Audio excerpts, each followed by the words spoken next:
Hi guys, welcome back to our channel. Guys, మన channel cricket సంబంధించిన ప్రతి చిన్న అప్డేట్ మన ఛానల్లో రెగ్యులర్గా వస్తూ ఉంటాయి. ఇంకా మన ఛానల్ సబ్స్క్రైబ్ చేసుకుంటే గాయస్ వెంటనే సబ్స్క్రైబ్ చేసుకోండి అండ్ పక్కన బెల్ ని యాక్టివేట్ చేసుకోండి. అండ్ అదే ఇంకా మా వీడియోని లెక్ చెప్తే గాయస్ వెంటనే లెక్ చేసి మన వీడియోలో ఎంటర్ అవుదాం. గాయస్ తప్పకుండా లెక్ చేయండి. లెక్ చేస్తే మన వీడియో మార్కెట్కి ఫాస్ట్ రీచ్ అవుతుంది.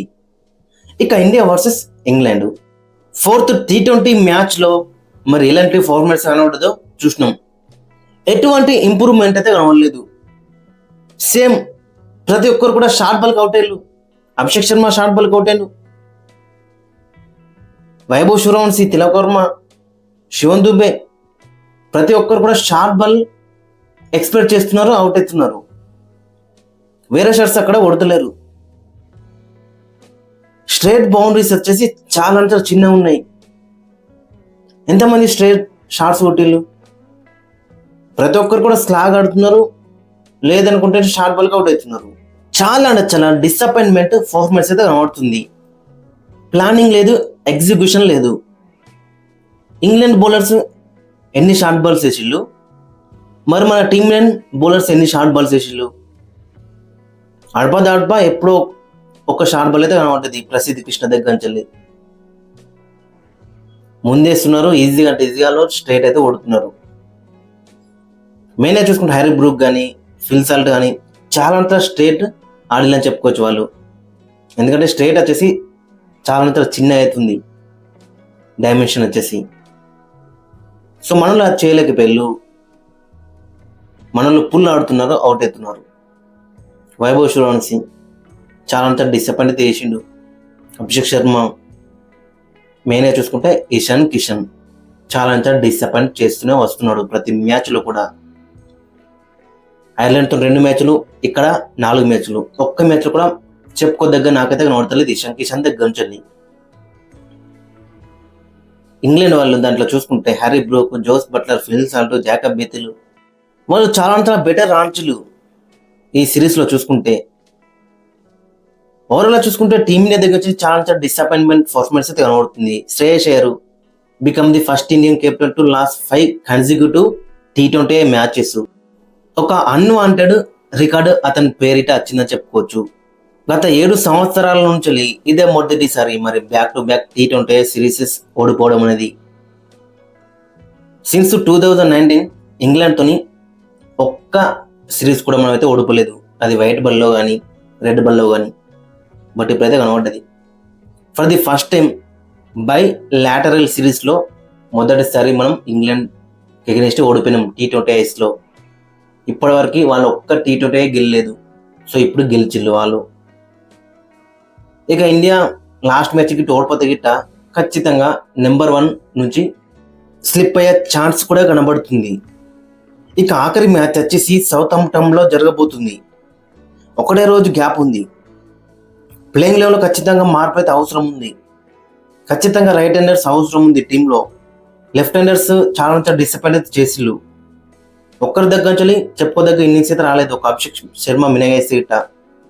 సో కాబట్టి సంజు శాంసన్ తిరిగి రావాల్సిందే. సంజు శాంసన్, అభిషేక్ శర్మ ఓపెనింగ్ చేస్తే బెటర్ అవుతుంటుంది. ఆ కాంబినేషన్ మనకి చాలా సక్సెస్ని ఇచ్చింది.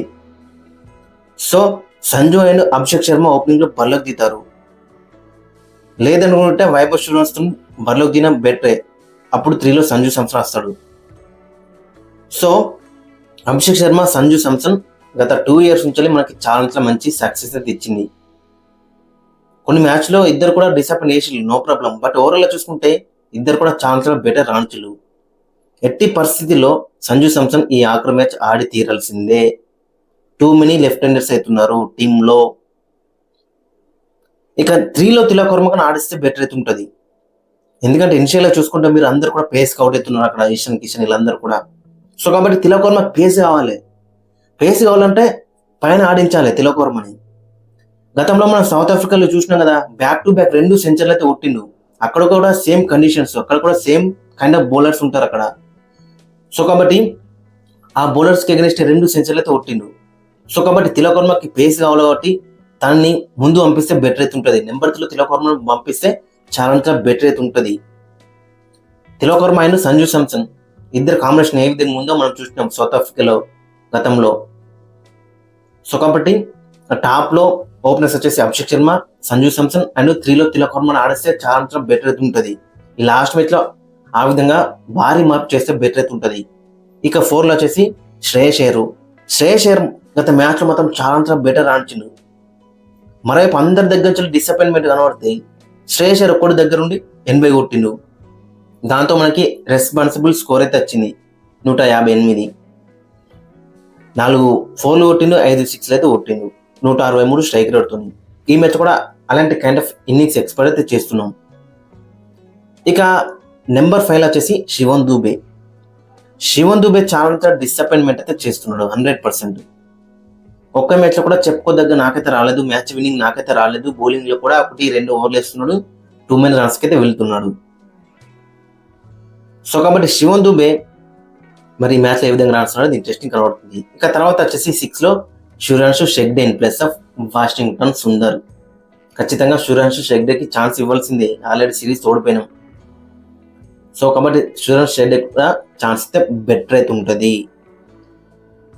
ఇక తర్వాత వచ్చేసి అక్షర్ పటేల్. ఇక స్కోర్ లో వేరే ప్లేయర్స్ ఎవరు లేరు, సో కాబట్టి అక్షర్ పటేల్ కంటిన్యూ అవుతాడు. అక్షర్ పటేల్ కూడా చాలా డిసప్పాయింట్మెంట్ చేస్తూనే వస్తున్నాడు.